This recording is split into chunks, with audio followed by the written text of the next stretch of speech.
কিশোরগঞ্জের হাওর অঞ্চল ইটনা, মিঠামইন, অষ্টগ্রাম, নিকলি, বাজিতপুর, করিমগঞ্জ উপজেলার আংশিক হাওরে বোরো ধান পানিতে ডুবে গেছে। ধান অনেকেই পানি থেকে তুলতে পারলেও ভেজা ধানে গজিয়েছে অঙ্কুর। কৃষি বিভাগের তথ্যমতে এই পর্যন্ত হাওরে 13,287 হেক্টর জমি বোরো ধান পানিতে তলিয়ে গেছে। এবার হাওরে বোরো ধান উৎপাদনের লক্ষ্যমাত্রা ছিল প্রায় 12 লক্ষ মেট্রিক টন। এবছর কিশোরগঞ্জে বোরো ধান চাষ করা হয়েছে 1,68,262 হেক্টর জমিতে। এর মধ্যে হাওরেই 1,04,800 হেক্টর জমিতে বোরো ধানের চাষ হয়েছে। টানা বৃষ্টিপাতে স্তূপ করে রাখা ধান ভিজে নষ্ট হয়ে গেছে। শুকানোর জন্য পর্যাপ্ত শুকনো মাঠ না থাকায় কৃষকরা বিপাকে পড়েছেন।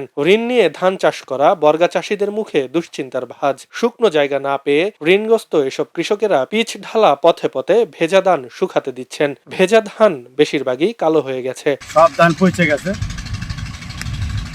পানির নিচে সব ধান, মানুষ কিভাবে চলবে? ধান যাও কতগুলা কাটছি, এগুলা ধরনের সবগুলা কম হয়ে গেছে, গাছ জ্বালায় গেছে। এগুলা করার কিছু নাই। শ্রমিক তো পাচ্ছি, পালে কি রোজ একটা শ্রমিকের কাছে গেলে 1500 টাকার উচ্চাই। হ্যাঁ, 1500 টাকা হাজিরা, যে একটা লোকের কাজ করে বাড়ি হানতে 1500 টাকা ধানও তুলে আনতে পারবো না। বৈশাখ মাসে যদি রৌদ্র থাকে তাহলে আমরা মনে করি যে আজকে রৌদ্র না, এটা আমরা জন্য সবরি কলার মতো লাগে। কারণ এই রৌদ্রে কাজ করতে পারি, ধান শুকাইতে পারি, হাওরের থেকে ধান কাইতে নিতে পারি।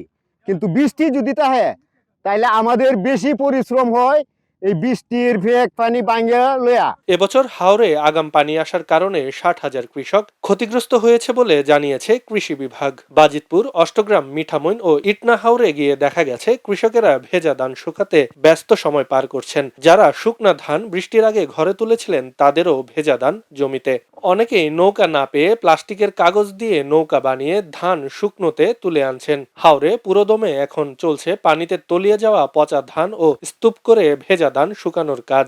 দুদিন ধরে আমরা রোদ উঠতেছে, আমরা একটু স্বস্তির পাইতেছি, কিন্তু রোদ যদি ভাবে আমরা উঠে তাহলে আমরা ধানগুলা তুলতে পারবো না। তো ধানগুলা একবারে কালো বিশ্রী হয়ে যেতেছে আর জ্বালায় উঠতেছে। ধানের অবস্থা ভালো না, গেরমা আই পড়ছে। এরপরে আপনার এই গেরমা ধানই 2 দিন ধরে রৌদ্র উঠছে, 2 দিন ধরে শুকাইতেছি। তা আশা করি আচ্ছা রৌদ্র উঠলে তো গেরমা ধান উঠাইলে একটু ভালো লাগে, মনের শান্তি লাগে। কৃষি বিভাগের তথ্য অনুযায়ী হাওর অঞ্চলে এখন পর্যন্ত 71% ধান কর্তন হয়েছে। তবে 13,287 হেক্টর জমি পানিতে তলিয়ে ক্ষতিগ্রস্ত হয়েছেন প্রায় 60,000 কৃষক। ইতিমধ্যেই 2,920 হেক্টর জমি পানিতে নিমজ্জিত অবস্থায় আছে। তার মধ্যে 2,703 হেক্টর জমি সম্পূর্ণভাবে ক্ষতিগ্রস্ত হয়েছে। অনেক কৃষক এতে ক্ষতিগ্রস্ত হয়েছে। ক্ষতিগ্রস্ত কৃষকদের তালিকা প্রণয়নের কাজ চলমান আছে। আমরা তাদেরকে সার্বিক সহযোগিতা করে যাচ্ছি এবং যে সকল জমিগুলো এখনো কর্তনের বাকি আছে সেগুলো যেন দ্রুত কর্তন করা হয় সে ব্যাপারে আমরা কৃষকদেরকে পরামর্শ দিয়ে যাচ্ছি। খবরের কাগজ, নিখাদ, নির্ভীক, নিরপেক্ষ।